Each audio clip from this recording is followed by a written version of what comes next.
네, 안녕하세요. 오늘 저희 세션에 이렇게 자리해 주셔서 너무 감사드립니다. 저희 세션은 오늘 3명의 연사자로 구성이 되어 있는데요. 저는 그중 첫 번째 연사자인 네이버 테크 플랫폼의 UX 디자이너 양희연입니다. 반갑습니다. 하이퍼스케일 AI의 이호동입니다. 컨텐츠 내부에서 FE 개발을 하고 있는 신태림입니다. 네, 저희의 오늘 발표 내용을 한 문장으로 말씀을 드려보면 이런 내용일 것 같습니다. UX 디자이너인 저, 그리고 AI 엔지니어이신 이호동님, 그리고 FE 개발자이신 신태림님, 이렇게 3명이 모여서 AI로 AI를 만든 이야기입니다. 근데 이 이야기에 좀 독특한 부분이 하나 있는데요. 저희가 사실 누구도 시키지 않은 일을 자발적으로 모여서 해본 사연입니다. 저희가 아까 발표 때 눈치채신 분들은 계시겠지만 사실 부서도 다르고 직무도 다르고 심지어 법인도 다릅니다. 하지만 정말 아이디어 하나를 실현해보고 싶다, 눈앞에서 확인해보고 싶다라는 그 마음 하나로 저희가 뭉쳐져서 여러 가지 챌린지를 극복해내며 지금까지 왔는데요.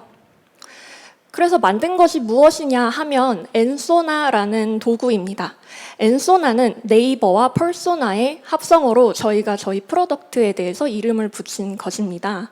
간단하게 말씀드리면 사용자를 AI로 재현하여서 끊임없이 대화할 수 있는 도구를, 업무 도구를 만든 것입니다. 그래서 이 엔소나의 시작인 아이디어 부분을 제가 소개해드리도록 하겠습니다. 혹시 페르소나라는 방법론 다들 아시나요? 아마 익숙하실 것 같기도 하고 특히 HCI나 UX 전문가분들은 더욱 익숙하실 텐데요. 페르소나는 사용자 데이터를 누적하여 거기서 좋은 인사이트를 뽑아서 하나의 가상 사용자를 만들어 놓는 그런 HCI의 방법론입니다. 하지만 이 페르소나 방법론에서 정말 중요한 부분은 사실 페르소나를 만드는 것보다 사용하고 활용하는 단계인데요. 지금 저 그림에서 보시는 것처럼 어떤 회사에서는 회의실에 종이로 만든 페르소나 입간판을 세워놓고 끊임없이 대화를 시도하려고 한다고 합니다. 그만큼 페르소나에서 중요한 거는 그 페르소나와 가상의 질문 그리고 가상의 답변을 끊임없이 주고받아 서비스백 개발 과정에서 사용자를 녹여내는 부분인데요. 이게 사실 상당히 쉽지 않습니다. 저희가 생각만 해봐도 그런 가상의 대화가 조금 어렵고 막막하게 느껴지는 부분이 있죠. 그래서 저희는 생각했습니다. 이 부분이야말로 AI로 해결할 수 있는 포인트가 아닐까? 라고 생각을 한 거죠. 이 AI 시대에 이렇게 LLM과 대화가 쉽게 되는데 사용자와 대화를 만들어내는 것 가능하지 않을까 하는 부분이었습니다. 네, 물론 이 페르소나를 AI로 만들어서 여러 가지 업무에 활용하는 그런 도구들은 이미 많이 있었는데요. 이 도구들의 공통점은 모두 유저 테스트 단계에 집중이 되어 있다는 것이었습니다. 하지만 저희는 이 페르소나 방법론의 본질적인 부분, 그러니까 이 유저 테스트라는 끝단뿐만 아니라 서비스 개발의 처음부터 끝까지 모두 유저를 녹여내는 것, 그렇게 해서 유저와 끊임없이 대화를 주고받는 것, 이것을 가능하게 한다면 어떨까라는 생각을 한 것이죠. 네, 여기까지 설명을 드리면 이제 엔소나가 도대체 뭔가라는 생각이 드실 것 같아서 제가 먼저 데모 영상을 보여드리도록 하겠습니다. 네, 저희 엔소나 같은 경우에는 그 사용자 데이터, 뭐 정성, 정량, 인터뷰 데이터 등을 첨부하는 것으로 시작이 됩니다. 그렇게 하여 페르소나를 한 번에 여러 명을 생성을 해볼 수 있고요. 그리고 그 페르소나에 대해서 사고 체계나 뭐 사고 방식, 발화 스타일 이런 것들을 모델로서 선택을 해볼 수 있습니다. 그리고 여기가 또 특징적인 부분인데 저희 엔소나 같은 경우에는 멀티 파티 대화, 저희 세션의 제목에도 있죠. 조금 더 일상적으로 말하면 단체 대화가 가능합니다. 제가 보안상 깊은 내용은 물어보지 못하고 이 3명의 페르소나가 참여한 단체 대화에서 인사말을 먼저 남겨봤어요. 그래서 자기소개를 부탁드렸는데 단순 자기소개만 시켰는데 이 3명의 페르소나가 말하고 끝나는 것이 아니라 다른 사람의 소개를 듣고 자신의 소개를 더하고 의견을 붙이는 그런 상호작용의 모습을 확인하실 수 있습니다. 그리고 당연하게도 저희는 이미지를 기반으로 한 대화도 가능합니다. 그래서 디자인 시안을 여러 개를 제안하고 그것에 대해서 프리퍼런스를 묻고 또 그 이유를 탐구할 수 있는 그런 대화가 가능한 것입니다. 네, 여기까지 보셨을 때 혹시 이 엔소나에서 만들어진 사용자와의 대화 그리고 이 사용자의 품질 이게 정말 좋을까? 좋은 것이 맞을까? 이런 생각 들지 않으신가요? 네, 저희도 마찬가지였습니다. 이 서비스를 만들어가는 과정에서 AI 사용자를 구현한 것은 좋다. 근데 이것이 과연 좋고 유용한 것인지에 대해서 정말 근거 있게 판단을 하는 것이 중요했고요. 그래서 저희는 9가지 평가 기준을 마련하게 됩니다. 이 9가지 평가 기준과 평가 프로세스는 저희 엔소나 개발에서 중요한 부분이라 뒤에 호동님과 태림님이 또 자세하게 설명을 해주실 텐데요. 저 같은 경우에는 이 9가지 기준이 과연 무엇인지 간단하게 소개만 드리도록 하겠습니다. 그 UX 리서치를 하는 상황을 상상을 해보면요. 예를 들어 FGI, 포커스드 그룹 인터뷰를 할 때 UX 리서처한테 요구되는 가이드라인이 있습니다. 이 참여자들이 어떤 빅마우스에게 지나치게 동조되지 않고 그러니까 논의를 최대화해 나갈 수 있도록 상호작용을 유도해야 한다. 뭐 이런 식의 가이드라인이죠. 저희 같은 경우에 이 9가지 기준은 그 가이드라인을 AI의 능력으로 치환한 그런 기준들입니다. 그래서 여기 보시면 단체 대화에서 논의를 최대화시키는가를 평가하기 위해 상호작용적 자기정교화 능력이나 비동조성을 판단하고요. 그리고 UX 리서치에서 정말 중요한 부분인 경험을 그 자신의 이유와 근거를 대면서 깊이 있게 회고할 수 있는가 그런 부분들도 저희 기준에 들어 있습니다. 그래서 UX 리서처가 이끌어내야 하는 부분을 능력으로서 평가하는 것이 저희 9가지 기준이 되었고요. 이 기준을 근거로 하여 어떤 프롬프팅이 페르소나를 잘 생성할 수 있을지 혹은 어떤 프롬프팅이 좋은 대화를 이끌지 그리고 여기에 보이지 않는 그 수많은 서비스 개발 과정의 의사결정들을 모두 이 평가를 통해서 근거 있게 마련을 하게 되었습니다. 결과적으로 이 엔소나를 사용한 내비게이터 분들, 그러니까 네이버 임직원분들은 이렇게 말씀을 하십니다. 먼저 실사용자를 만나기 전과 후가 모두 보완이 되겠다라는 부분입니다. 전이라고 하면 파일럿 리서치가 가능하겠고요. 후면은 내가 사용자를 만났을 때 미처 놓쳤던 부분을 사용자를 재현해서 한 번 더 여쭤볼 수 있는 것이고요. 그리고 섭외가 어려운 사용자와 언제든 다시 대화할 수 있다. 근데 이 섭외가 어려운 사용자는 단순히 고령층이나 그리고 굉장히 전문가 집단뿐만 아니라 저희가 설계 단계에서 만났던 사용자를 가장 끝에 개발 이후에 또 만나고 싶은 그런 때도 많잖아요. 그런 사용자를 연속적으로 재현하여 확인해 볼 수 있겠다라는 의견도 있었고요. 그리고 묻기 어려운 질문까지 할 수 있다라는 장점도 있었습니다. 사실 실제 사용자를 만나면 뭐 시안을 20개를 던져주고 뭐든지 얘기해 보세요 하는 게 껄끄러운 부분이 있죠. 근데 저희 엔소나와는 그것이 가능하다는 부분이 있고요. 그리고 무엇보다 이런 디자인적인 논의를 상용 LLM 툴과 많이 해보았지만 실제 사용자가 반영되어 있는 엔소나랑 대화를 해보니 몰입감이 다르고 또 왠지 나의 동료가 된 것 같다. 이런 의견도 많이 전해주셔서 저희가 처음에 기획 의도했던 부분이 잘 구현이 되고 있구나라는 것 확인할 수 있었습니다. 마지막으로 리서치 사일로 해소도 중요한 부분인데요. 이 사업부별로 혹은 조직별로 각자의 프로덕트에 대해서 조사가 이루어질 텐데 결국 네이버라는 큰 서비스는 네이버 한 명의 사용자가 모두 이용하게 됩니다. 그렇기 때문에 그렇게 사일로가 조금이라도 있었던 그런 사용자 조사 데이터를 한데 모아서 한 명의 페르소나를 만들면 보다 더 시너지를 낼 수 있지 않을까라는 생각입니다. 네, 그리하여 저희는 AI UX 리서치 허브로서 첫 발을 내딘 게 아닐까라고 생각을 합니다. 사실 저희가 처음에 이것을 시작하였을 때는 정말 작은 생각이었어요. AI로 사용자를 재현해보고 싶다. 될까라는 생각으로 시작을 했는데 여기까지 왔고, 그렇기 때문에 저희는 넥스트 스텝을 다 바라보고 있습니다. 바로 네이버의 AI UX 리서치 허브를 만들어 보고 싶다는 건데요. 이런 비전도 지금 저희가 해온 것처럼 또 해낼 수 있게 된다면 내년에도 저희가 여기서 만날 수 있지 않을까라고 생각을 하며, 네, 저희 엔소나가 과연 어떤 개발 과정을 거쳐서 가능하게 되었을지 이호동님께서 자세히 전달드리도록 하겠습니다. 안녕하세요. 하이퍼스케일 AI에서 연구 개발을 하고 있는 이호동이라고 합니다. 저희 엔소나의 기술적 키워드는 크게 세 가지입니다. 퍼소나 챗, 그리고 멀티파티 컨버세이션, 크리에이티브 콜라보레이션입니다. 저희의 서비스 메인 컨셉도 사실 시작은 퍼소나 챗에서 시작했습니다. 근데 저희가 왜 퍼소나 챗에서 크리에이티브 콜라보레이션을 위한 멀티파티 컨버세이션으로 변화하게 되었는지, 그 과정에서 마주했던 기술적 챌린지들에 대해서 이야기해보고자 합니다. 저희 엔소나의 엔드 유저는 일반 사용자가 아니라 UX 디자이너입니다. 이 UX 디자이너, UX 리서처가 엔드 유저라는 점은 두 가지의 차별점으로 이어졌는데요. 첫 번째는 기능 개발에 있어서의 차이를 가져왔습니다. 사용자와 핑퐁하면서 함께 아이디어를 발전시켜 나가는 코크리에이션, 여러 명의 사용자와 대화하는 FGI 등 UX 리서치 방법론에서 커버해야 하는 범위들은 굉장히 넓었습니다.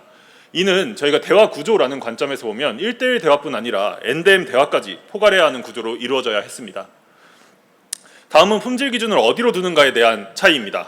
저희가 일반적으로 1대1 대화 서비스를 사용할 때는 대화의 정확성이라든가 감정적 공감, 혹은 해로운 발언을 하지 않는지 등의 발화 품질을 중심으로 품질을 평가하게 됩니다. 하지만 저희는 창의적 협업 경험을 얼마나 더 잘 줄 수 있는가가 중심이 되어야 했습니다.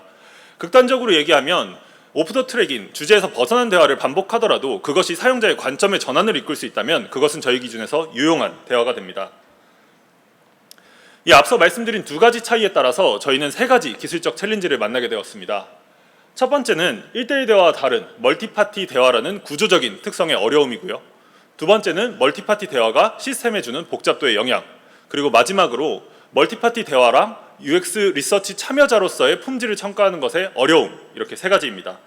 이제 저희 엔소나가 이 각각을 어떻게 다루었는지 하나씩 살펴보겠습니다. 저희 엔소나의 기획은 아까 말씀드렸던 것처럼 초기에는 간단한 퍼소나 챗에서 시작했습니다. 이 대화 예시를 보시면 아마 예리하신 분들은 무언가 어색하다라는 점을 발견하셨을 텐데요. 이 왼쪽 예시를 보시면 대화 내용에서 정인혁과 김소민은 분명히 다른 컨텐츠, 다른 정체성을 가진 퍼소나입니다. 그러나 대화 경험이 뭔가 자연스럽지 않고 어색하게 느껴질 수 있습니다. 오른쪽 같은 경우에는 사용자의 질문에 대해서 순차적으로 답변하는 에이전트들을 보여줍니다. 이때 정인혁의 대화는 뭔가 끼어들면 안 되는 타이밍에 끼어든 어색함을 유발하고 있죠. 저희는 이 어색함을 유발하는 부분을 대화의 핵심 구성 요소인 화자, 발화 순서, 발화 관계, 담화의도 이 5가지를 중심으로 정리를 해보았습니다. 저희 1대1 대화에서는 이 스피커 아이덴티피케이션에 대한 고민이 크게 필요 없습니다. 나, 유저, 그리고 유저가 아닌 에이전트, 이렇게 둘 사이에서의 구분만 있으면 되기 때문이죠. 다음으로 발화 순서 또한 고민할 필요가 없습니다. 내가 대답하고 에이전트가 대답하고 그 다음 에이전트의 대답을 보고 내가 대답하고 하는 식으로 순차적으로 교대만 하면 되니까요. 동시에 발화나 담화의도, 발화 금계에 대해서도 크게 고민할 필요가 없습니다.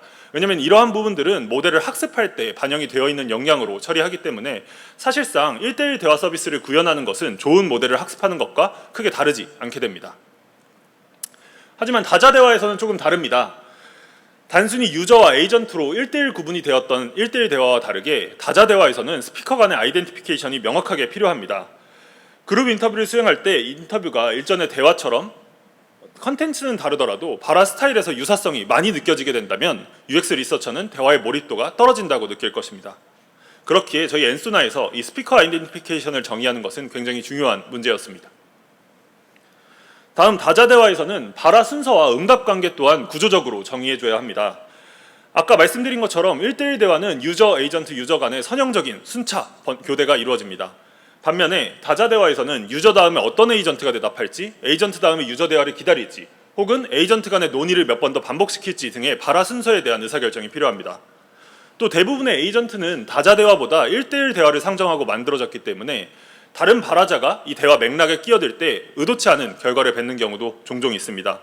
이러한 점들을 교정하기 위해서도 저희는 발화 관계에 대해서 사전에 추론하고 모델에 전달할 수 있어야 했습니다. 정리하자면 각 에이전트는 사용자가 느끼기에 서로 간에 변별력이 있는 정체성을 가져야 하고 1대1 대화와 다르게 발화 순서를 결정해주고 발화 관계에 대한 힌트를 사전에 모델에 전달해 줄 수 있어야 했습니다. 먼저 스피커 아이덴티피케이션을 위해 저희는 퍼소나를 3가지 정보 타입으로 계층적으로 설계했습니다. 이 프로덕트에 대한 사용자 경험 인터뷰를 메인으로 하기 때문에 저희에게는 기본적으로 퍼소나는 중요한 정보 단위였는데요. 그중 가장 첫 번째 정보 타입은 퍼소나 구성에 많이 사용하시는 데모그래픽 인포메이션입니다. 사회 언어학적인 배경으로서 정체성의 중심이 되는 정보이죠. 그 다음은 프로덕트 익스피리언스입니다. 이 부분이 사용자 인터뷰에서 에이전트의 내용적인 다양성을 부여하는 핵심적인 부분인데요. 똑같이 앱이 불편하다는 후기여도 그것이 UI 때문인지 혹은 기능의 부재 때문인지에 따라 인터뷰의 양상은 매우 달라지기 때문입니다. 마지막으로는 챗 스타일입니다. 주로 사용되는 문장의 길이 아니면 감정어의 사용, 연결어의 빈도, 방어적인 접두사의 종류에 따라서 사람들은 이 에이전트가 어떤 식으로 발화하는지 다르다고 느끼게 됩니다. 결국 이 3가지 타입의 정보들은 퍼소나의 who, what, how의 3가지 축을 담당하면서 에이전트가 단순히 발화의 컨텐츠뿐 아니라 발화자로서의 고유한 성격적 정체성까지 가질 수 있게 합니다. 발화 순서와 발화 관계는 언어학에서 정의된 대화 규칙을 모델에 반영하는 식으로 대응했습니다. 언어학에서는 이 대화 구조와 규칙에 대해 굉장히 세밀한 부분까지 정의가 되어 있습니다. 또 대화 모델은 자연어 처리에서도 굉장히 오래된 연구 주제로 언어학에서 규정한 대화 규칙이 모델의 다운스트림 태스크 학습뿐만이 아니라 현대에는 LLM의 퓨샷 혹은 제로샷 프롬프팅만으로도 구현할 수 있음을 보여주고 있습니다. 엔소나에서는 이 발화와 발화 사이에 언어학적 근거를 바탕으로 COT 추론을 통해 발화자를 선택하고 그리고 발화 관계에 대한 정보를 추론해서 다음 모델에게 전달하게 됩니다. 결과적으로 이 대화 흐름이 케이스별 휴리스틱이 아니라 LLM 추론에 의해 제어되기 때문에 경험적으로 사전에 정의되지 않은 대화 규칙에 대한 커버리지도 높일 수 있었습니다. 엔소나는 앞서 말씀드린 발화 순서나 혹은 발화자의 관계뿐만이 아니라 발화와 발화 사이에 다음과 같은 작업들이 수행됩니다. 대화 내의 이미지를 이후 에이전트가 레퍼런스 이미지로서 사용할 수 있을지 여부를 결정하는 이미지 저장 여부도 결정해야 하고요. 대화 버퍼 관리도 작업해야 되고요. 후속 인터뷰 질문도 추천해야 하고 인터뷰의 특성상 에이전트 발화가 굉장히 길기 때문에 이 부분을 요약해주는 작업도 필요합니다. 즉, 이 발화와 발화 사이에 일어나는 작업들의 증가는 결국 시스템의 복잡도를 가져오게 됩니다. 그리고 이런 턴간 후속 작업들을 휴리스틱으로 관리하는 것은 한계가 있었습니다. 왜냐하면 저희가 턴간 수행하게 되는 이런 작업들은 대화 맥락에 의존적이기 때문에 저희는 이 대화 케이스들을 휴리스틱으로 하나하나 정의하기에는 한계를 느끼기 시작했습니다. 그렇기 때문에 어떤 후속 작업들이 추가될 때마다 이런 규칙들을 하나하나 정의해 나가기보다는 LLM 추론을 기반으로 이벤트를 제어하자라는 의사결정을 내리게 되었습니다. 이러한 복잡도는 다자대화로 오면서 더 커질 수밖에 없었는데요. 그렇기 때문에 이 직접적인 흐름 관리가 유지보수의 난이도로 이어졌습니다. 그래서 엔소나는 이러한 흐름 관리를 LLM 기반의 추론으로 대체했습니다. 앞서 발화 순서를 LLM의 추론 기반으로 결정한다고 말씀드렸는데 이미지의 저장, 후속 질문 추천, 발화자 요약까지 해당 작업이 필요한지 여부에 대한 브랜칭 또한 LLM 추론으로 결정을 했고 그 각각의 작업 또한 LLM 추론으로 결정을 했습니다. 사실 LLM에 의한 이벤트 제어는 이미 툴콜링이라는 이름으로 되게 익숙하게 다가오실 텐데요. 이 툴콜링과의 차이는 발화 내에서 생성하고자 하는 어떤 작업에 대한 의사결정뿐만이 아니라 발화와 발화 사이 혹은 여러 발화 턴에 걸친 작업에 대해서도 결정을 한다는 점에 차이점이 있습니다. 이런 대화 맥락의 의존적인 이벤트들에 대해 경험적으로 발생할 수 있는 상황을 정의하는 것이 아니라 LLM에 의해서 동적으로 자율적으로 상호작용을 이룰 수 있는 구조가 되었습니다. 이러한 동적인 제어에 적합한 구조를 위해서 저희는 기본적으로 마이크로 서비스 아키텍처로 설계를 했고 각 작업 간의 느슨한 결합을 이루도록 하였습니다. 시스템은 챗 에이전트를 중심으로 각 마이크로 서비스가 노드 그리고 LLM 추론이 엣지의 역할을 하면서 에이전트 중심의 서비스 구조를 띠게 되었습니다. 물론 휴리스틱을 기준으로 하는 LLM 서비스에 비해서 리스크도 분명히 있었습니다. 가장 직관적으로 생각할 수 있는 것은 LLM 호출을 사용하다 보니 생기는 레이턴시의 증가가 있을 것이고요. 그 다음 LLM 추론에 의한 비결정성도 있을 것입니다. 저희는 이런 부분을 해결하기 위해서 이 태스크를 수행할 수 있는 최소 스케일의 모델을 찾는 작업을 정량평가 작업과 함께 같이 수행을 했고요. 동시에 이 대화 맥락에 달라지는 의존성, 즉 결정적인 사건과 비결정적인 사건을 구분해서 하이브리드 방식으로 LLM 추론 제어를 적용했습니다. 이러한 고민을 거쳐서 엔소나는 다자 대화 상황에서도 모듈 간 복잡도를 제어할 수 있는 구조적인 유연성을 확보했습니다. 그리고 모델의 연구 개발 시에 사실 저희가 학습만큼이나 중요시 여기는 것이 있습니다. 바로 평가입니다. 이 연구에서는 제안하는 모델이 얼마나 가치 있는지 증명하기 위해, 제품 개발에서는 서비스 시 일정한 품질로 관리되고 있는지 측정하기 위해서 평가는 매우 중요한 요소입니다. 저희도 사실 제품 개발의 초기 단계에는 명확한 정량평가 체계가 없었습니다. 그렇기 때문에 팀의 유일한 UX 디자이너신 희연님께서 일일이 정성적인 평가랑 가능성을 타진해보고는 있었는데요. 사실 이렇게 기능이 하나하나 늘어갈 때마다 이러한 부분을 인적인 투입에, 인적 관여에 의존하는 것은 지속 가능성에 한계가 있다고 판단했습니다. 처음에는 저희도 공수 절약을 위해서 가급적 퍼블릭 벤치마크로 좀 해결을 하려고 했으나 이 다자 대화를 커버하는 벤치마크 자체가 풍부하지도 않고 그 안에서도 크리에이티브 콜라보레이션이라는 협업 경험에 집중하는 벤치마크는 더더욱 없었습니다. 특히 이것이 한국어 벤치마크로 있느냐를 따지게 되면 거의 없다고 봐도 무방합니다. 이렇게 아직 정의되지 않은 문제가 있고 그것이 더군다나 한국어 도메인이라면 저희는 이제 팀 네이버답게 이것들을 우리가 만들어야 되겠다라는 의사결정을 하게 됩니다. 구체적으로 저희는 평가 프로세스의 정량화와 자동화라는 두 가지 목표를 가지게 되었습니다. 아까 말씀드렸던 것처럼 일반적으로 AI 모델을 평가할 때는 발화를 중심으로 평가하게 됩니다. 얼마나 정보량이 풍부한가, 얼마나 공감 능력을 가지고 있는가, 얼마나 유용한가 등입니다.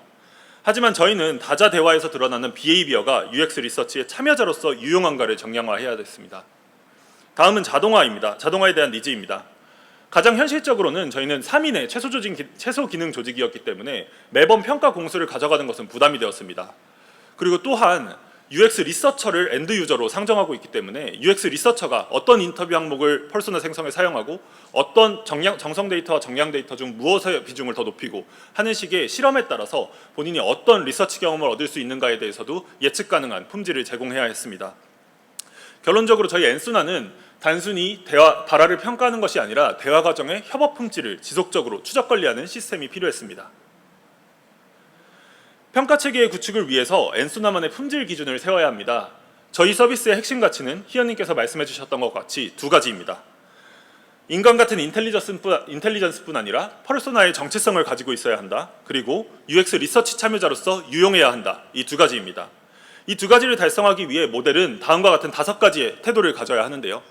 이 중에 퍼소나 충실도와 UX UI에 대한 비주얼 컨텍스트 어웨어니스는 다른 모델에서도 많이들 평가하는 부분입니다. 그러나 이 중에서 다자 대화 시에 나의 의견을 얼마나 교정해 나가는가, 혹은 다자 대화 시에 다른 사람들의 의견이나 반대에 굽히지 않고 자신의 일관성을 얼마나 유지하는가 등은 저희 서비스만의 고유한 평가 품질 기준입니다. 이 평가 품질 기준을 토대로 저희는 모델에서 관측할 수 있는 역량과 연결을 시켰습니다. 결과적으로 이 3가지 하이에라키를 통해서 저희는 모델에서 관측되는 현상을 통해서 이 모델의 현상이 우리 서비스의 핵심 가치 실현에 얼마나 기여하고 있는지를 정량적으로 판단할 근거를 확보했습니다. 또 앞서 말씀드린 것처럼 자동화 평가 시스템은 그 자체만으로도 굉장히 공수가 많이 드는 작업입니다. 다행히 저희는 하이퍼스케일 팀 내에서 개발하고 있는 자동화 서비스랑 평가 프레임워크가 있었습니다. 그래서 이 부분을 적극적으로 활용해서 저희 사용자 혹은 개발 주체의 의사결정에 따라 예상되는 대화 서비스, 리서치 품질을 제공할 수 있게 됐습니다. 예를 들어 사용자가 정량 데이터와 정성 데이터를 반반 비율로 넣을 때랑 정성 데이터만 넣었을 때에 어떤 퍼소나가 생성되고 이 퍼소나를 통해서 이루어지는 대화 품질은 어떤 품질을 갖게 되는지에 대해서 사용자에게 제공함으로써 리서치의 품질을 더 높이고 다양성을 보장할 수 있게 된 것이죠. 즉 자동화된 정량 평가 프로세스로 사후 보고되는 결과가 아니라 의사결정 보조 시스템으로서도 활용할 수 있게 되었습니다. 저희는 앞서 다자 대화 서비스이자 UX 리서치 플랫폼인 엔소나를 개발하면서 겪었던 3가지 어려움과 그 각각을 어떻게 헤쳐나갔는지 이야기해 보았습니다. 그 결과 엔소나는 다음과 같은 2가지 차별점을 갖게 되었습니다. 첫 번째는 에이전트 센트릭 인터랙션 아키텍처입니다. 다자 대화 구조에 최적화된 이벤트 기반 설계로 각 이벤트는 챗 에이전트를 중심으로 LLM의 추론에 따라 동적으로 조율하게 됩니다. 이를 통해 엔소나는 사람, AI 그리고 다른 AI 간의 협업적 대화를 유연하게 구성하는 에이전트 센트릭 서비스로 설계되었습니다. 다음은 서비스 스페시픽 이밸류에이션 앤 피드백 루프입니다. 창의적 협업 경험을 정량화하는 서비스 특화형 평가 체계를 구축하고 이 평가 결과가 자동화된 피드백 루프를 통해서 서비스 개선과 모델 진화에 기여하게 됩니다.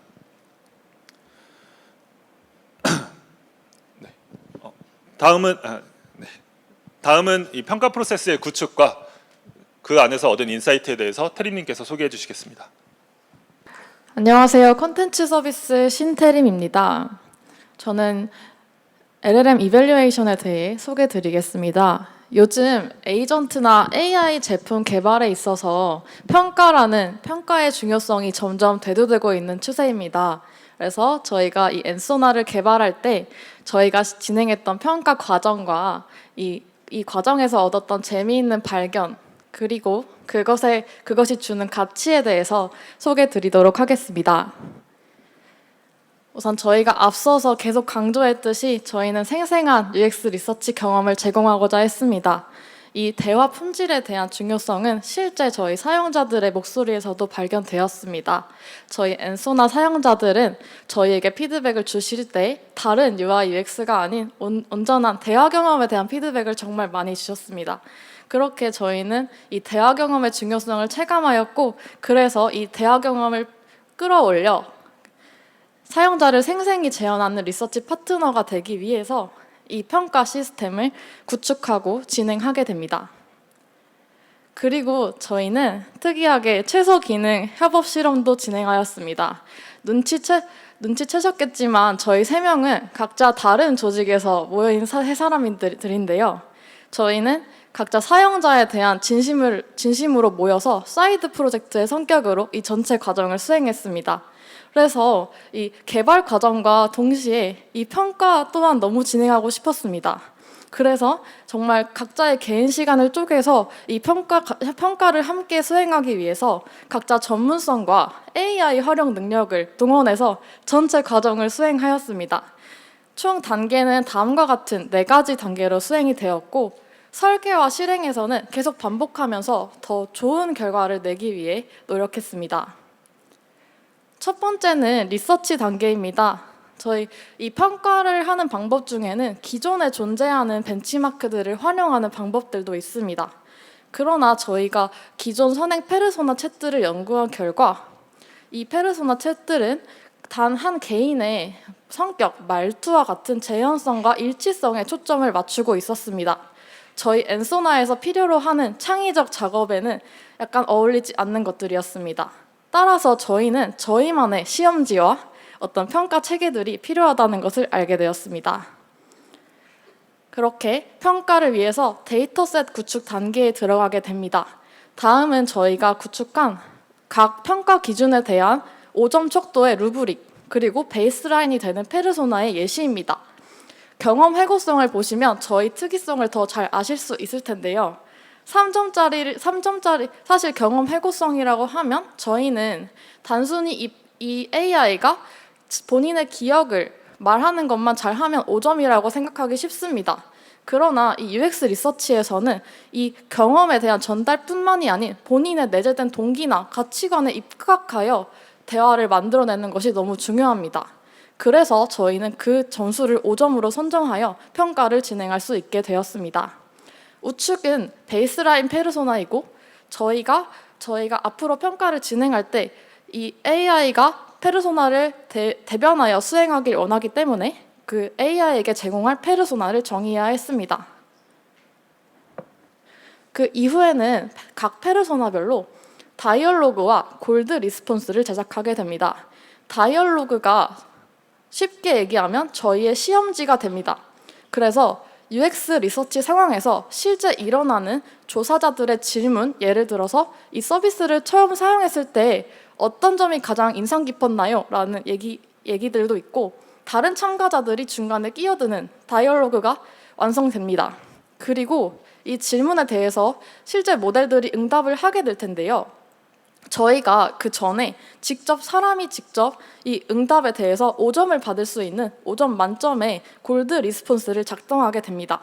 이 골드 리스폰스는 AI나 사람들이 평가를 진행할 때 이 기준을 제공함으로써 편향되지 않은 편향을 완화하고 일관성을 올릴 수 있는 결과를 만들어내는데 큰 도움을 주게 됩니다. 이것이 없다면 AI는 고난이도의 대화 태스크에 대해서 단순히 장황하고 긴 답변에 대해서 좋은 점수를 내는 편향을 보였습니다. 그래서 저희는 이 골드 리스폰스를 제작하게 되었습니다. 그 다음에 저희는 평가 방법을 선택해야 했습니다. 크게는 평가 방법이 두 가지로 나뉩니다. 사람이 직접 평가를 수행할 수도 있고요. AI로 평가를 수행할 수 있습니다. 저희는 아까도 설명드렸다시피 굉장히 적은 리소스를 가지고 있었습니다. 그리고 또한 고차원적인 대화 품질을 측정해야 했습니다. 그래서 저희는 AI를 사용해서 모델의 응답 품질을 평가하는 선택을 하게 되었습니다. 그리고 이 평가 과정은 다음에 보시는 표를 이해하시면 더 잘 이해할 수 있습니다. 그래서 아까 말씀드렸던 저희 다이얼로그들, 이 화면을 자유롭게 평가해 주세요. 그리고 다른 참가자들이 답변을 하는 모습까지 만들었습니다. 그러면 이 대화에 대해서 가장 마지막 발화를 저희가 평가하려는 모델이 생성합니다. 저희가 생성된 응답을 A로 설정하였고, B는 저희가 아까 제작했던 휴먼 5점 만점 베이스라인을 첨부하였습니다. 그렇게 해서 평가자들은 저희가 보려고 하는 평가 기준에 대한 점수와 그것을 더 잘했다고 생각하는 A나 B를 선택하는 쌍대 비교 방식을 적용하였습니다. 이렇게 해서 결과를 윈 레이트와 루브릭 에버리지라는 결과를 얻을 수 있게 되는데요. 저희는 이 과정에서 보통 AI 평가를 활용하면 단 한 명의 모델, 한 가지의 모델을 사용하는 경우가 많은데, 저희는 3명의 평가자를 활용해서 각 평가자들의 편향을 더욱 완화하였습니다.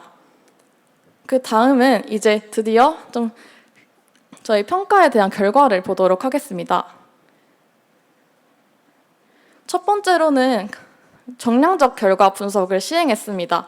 저희는 이 결과로서 엔소나의 가능성을 수치로 확인했다라고 생각합니다. 저희는 6개의 커머셜 모델과 6개의 컴팩트 모델을 총 12가지의 모델을 대상으로 분석하였고, 저희 회사 비밀 보안 유지 약관상 아쉽게도 모델의 이름은 비식더라 한 점 양해 부탁드립니다. 결론적으로 저희는 평균 3.8점 이상으로 현존 모델들만을 가지고 저희 엔소나가 전달하고자 하는 가치인 유용한 리서치 참여자를 확보할 수 있음을 확인하였습니다. 그리고 놀랍게도 컴팩트 모델 중에서도 커머셜 모델에 준하는 성능을 내는 선택지도 존재했습니다. 또한 우측을 보시면 여러 가지 9가지 평가 기준에 대해서 결과를 볼 수 있는데요.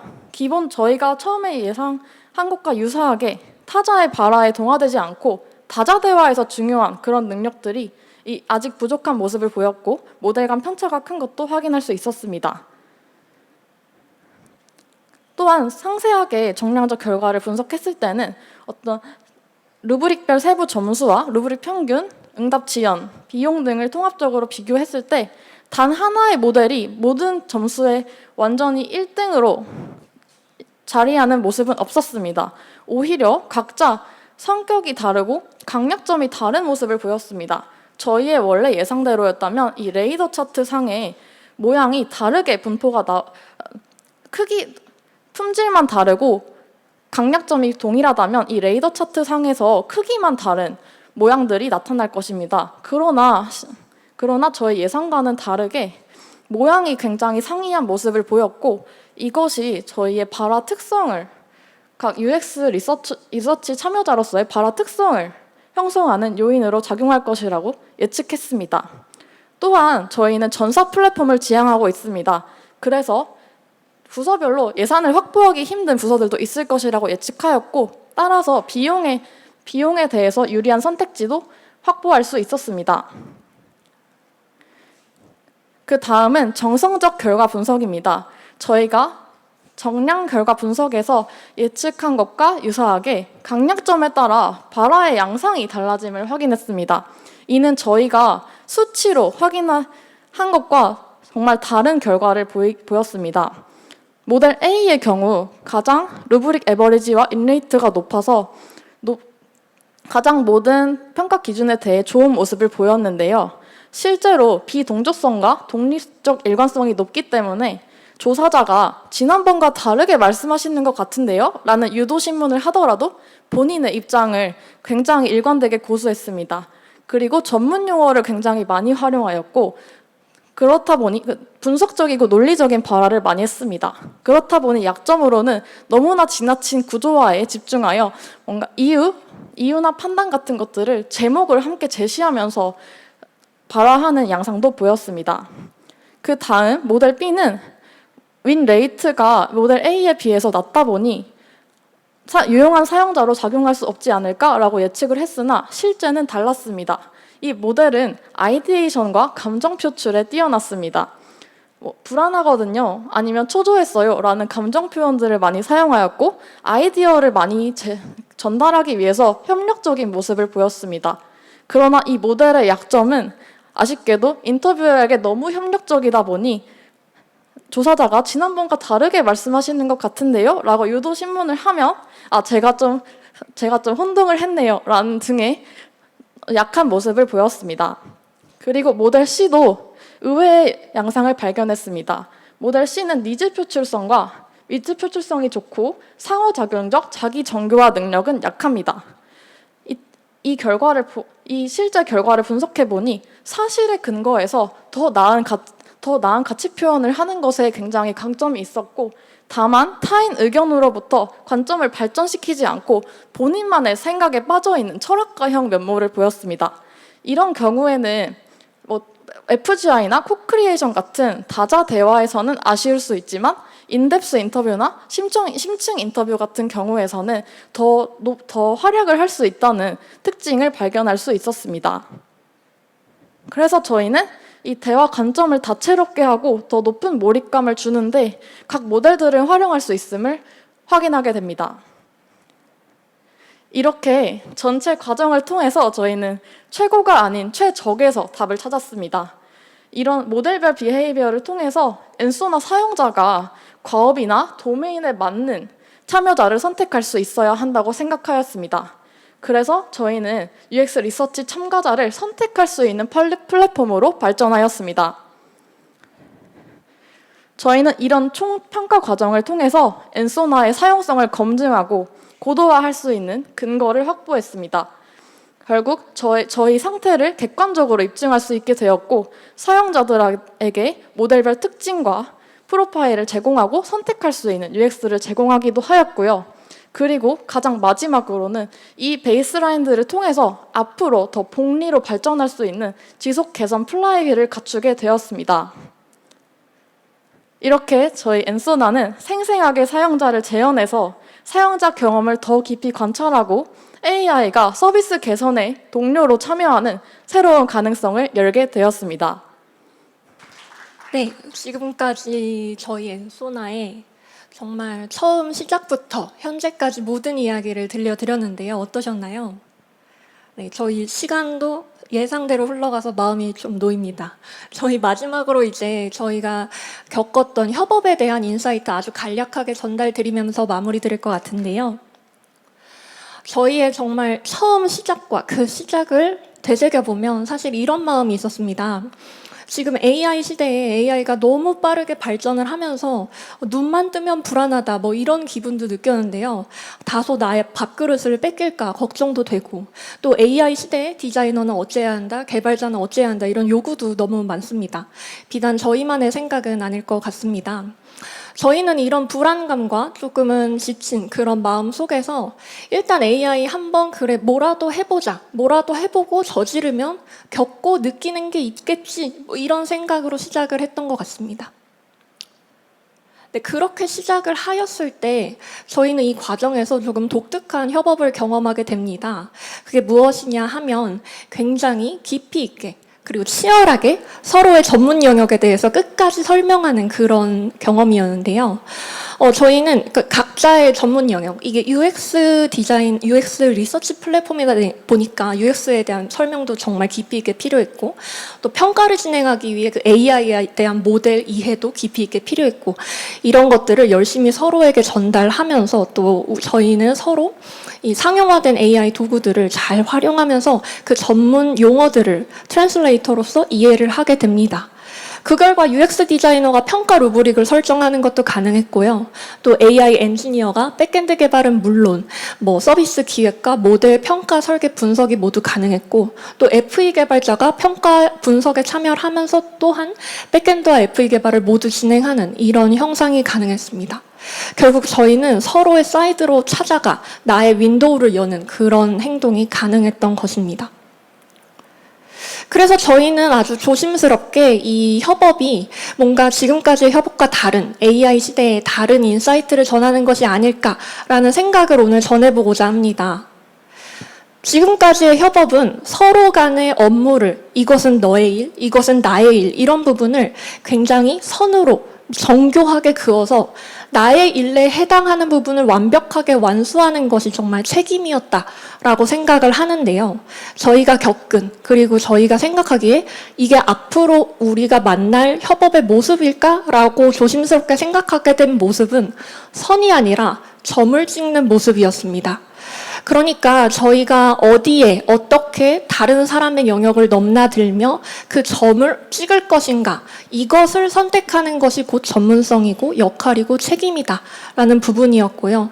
그리고 일단 점을 찍으면 그 파장은 이 아주 발전된 AI들과 함께 막 일어날 수 있다라는 부분을 느꼈습니다.